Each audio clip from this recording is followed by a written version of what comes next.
Sverre. First of all, I owe an apology for to the organizers of this conference. I failed to send a bio to the organizers, and therefore, unfortunately, they had to find out whatever they could on the internet. And this is to say that all the details that you have on the program on my bio are not necessarily accurate, but again, this is entirely my fault.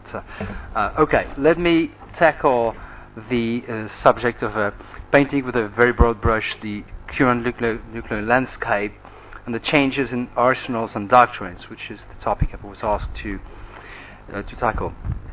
It would be tempting to say that there are, broadly speaking, two different nuclear worlds. One would be in the West, quote unquote, where nuclear weapons are no longer the backbone of security policies and arsenals have been reduced. And the other would be in the East, quote unquote, where nuclear weapons are seen as very important politically and sometimes militarily, and arsenals are being increased. There's no sharp divide between the two. Russia, for instance, can be said to be in between, where nuclear weapons are more important than they were, but their arsenal is decreasing at the same time. Let me offer 7 trends in arsenals and 11 trends in doctrines. I'll be quick, of course.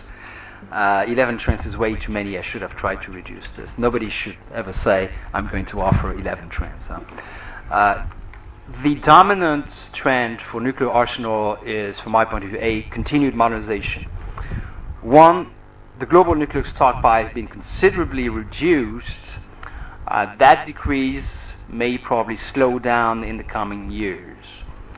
Trend number 2, most countries want to maintain or are seeking a diversified arsenal. Very few countries have given up an entire leg of their arsenals, only the UK and France have. Sea-based deterrence continues to be a paradigm because of the perceived survivability imperative, and almost all nuclear countries which do not yet have an SSBN or maritime component are seeking one. Trend number 3 is a consequence of the second one. The operationalization of SSBNs would mean that the current posture of demating, which has been adopted by the 3 main Asian nuclear actors, will not last, since it is impossible to maintain with SSBNs on patrol. Trend number 4, a fairly obvious one: ballistic missiles continue to be the mainstay of nuclear arsenal, and in most nuclear capable countries the role of aviation is now secondary or complementary. Trend number 5 is the continued division between 2 categories of nuclear state, which I will call, for lack of a better expression, first tier and second tier arsenals. So obviously first tier arsenals are those of Russia and the United States. Second tier includes all the others. My point is to say that there's still an order of magnitude of numerical difference between the two. Of course, on the long run, there could be a gradual equalization of nuclear arsenal, but my point is that we are far from being there yet, and if it happens, it will take a very long time. So there's still an order of magnitude of difference between the big guys, so to say, and the smaller guys. 6, nuclear equality, or even sometimes superiority, does seem to matter still for some. China and the UK competes regularly for the title of the smallest nuclear arsenal, but at the same time Russia still wants to perceive that the equal of the United States. Japan does not want to see China becoming the nuclear equal of the United States. India and Pakistan do not want to be seen as being inferior to the other, etc. So the concept of nuclear equality or superiority, essentially for political reasons, seems to matter still. Trend number 7, the modernization of nuclear arsenals focuses much more now on weapon systems than on warheads. And the reason is obvious, is that the modernization of weapons is being constrained, though not impossible, but at least constrained by the de facto norm on no live testing, no hot testing, with the exception of North Korea. So that's for the arsenals. As far as doctrines are concerned, I would say that the dominant trend, and I may surprise some by saying that, but I do believe that the dominant trend is an emerging paradigm of restraint in nuclear doctrines. The most important feature of the global doctrinal landscape is that all nuclear countries, including North Korea, claim to have adopted a policy of deterrence as an overarching concept. Now, this may seem obvious, but it was not obvious at the end of the Cold War, and many of you remember here that the onset of the 90s, it was feared that new nuclear actors would consider nuclear weapons not as weapons of deterrence, but as weapons of war fighting. This has not happened, and this is a remarkable and positive element. Of course, this is absolutely not a guarantee against the failure of deterrence, but the tradition of non-use seems to be firmly entrenched. Some would say that each year that passes entrenches the tradition a little more, which again is a positive element. Second trend, apart from the two first tier, or the two nuclear giants, so to say, most nuclear armed states claim to have a posture of minimum deterrence, or something approaching minimum deterrence. For instance, the French say sufficiency, that means minimum deterrence. Now, of course, the concept of minimum deterrence does not necessarily mean exactly the same thing to all nuclear actors, but at least in the discourse, I find it remarkable that all nuclear actors, except for the two big ones, claim to have a posture of minimum deterrence. Conversely, and that's my third trend, the idea of using nuclear weapons for purely war-fighting purposes seems to have disappeared.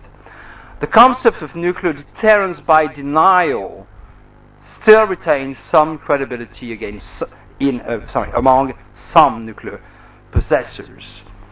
But broadly speaking, nuclear weapons are seen overwhelmingly as weapons of deterrence by the threat of retaliation.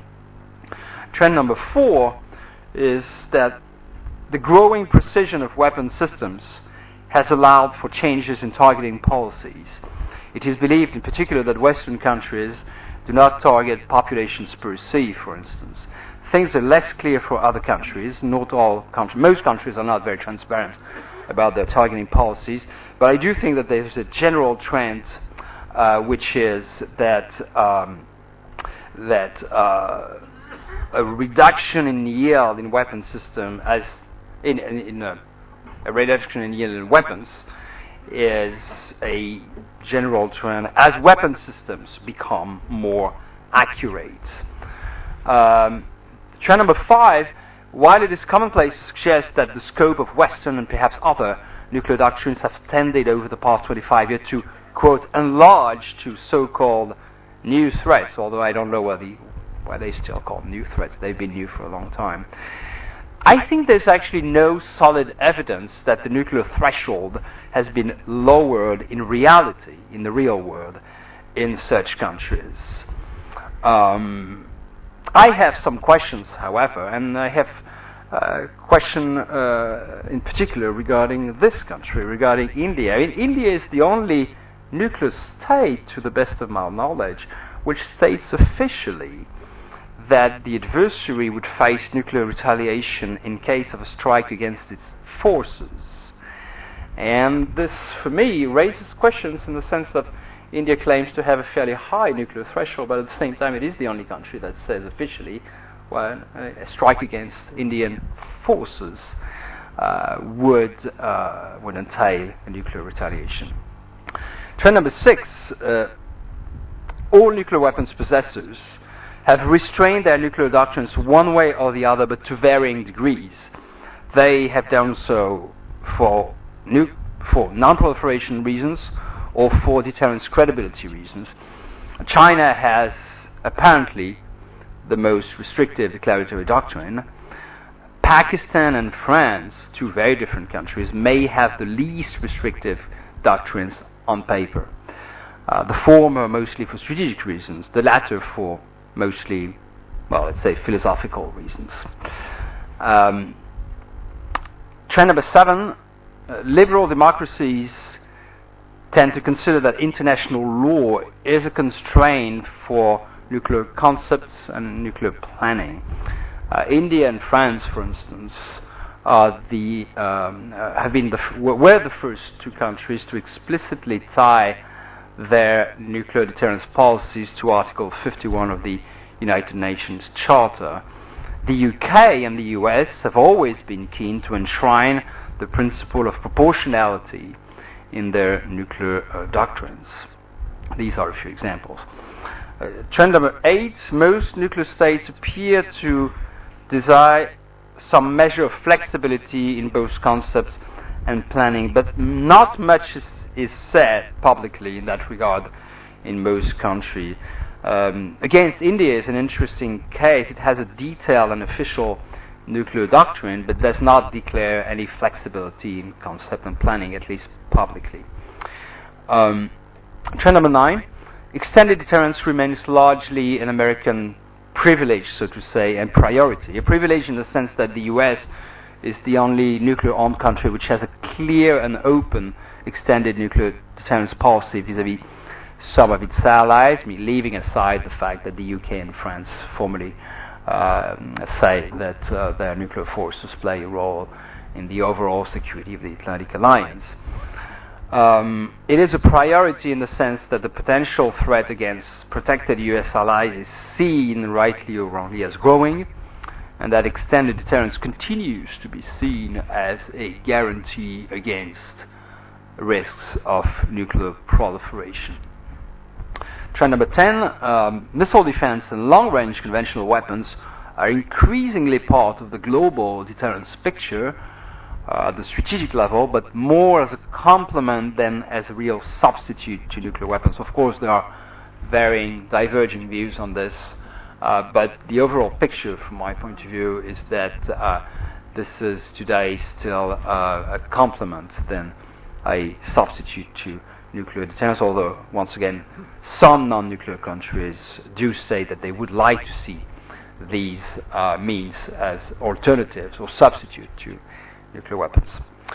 My final trend is, and as a conclusion, to say that there is clearly, from my point of view, a large measure of convergence, doctrinal convergence within the nuclear world.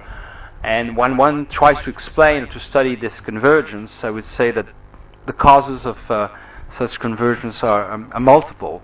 Some of them are about, for lack of a better expression, vertical convergence. That is, what I mean by that is that technological and political evolution over time affect most nuclear states the same way.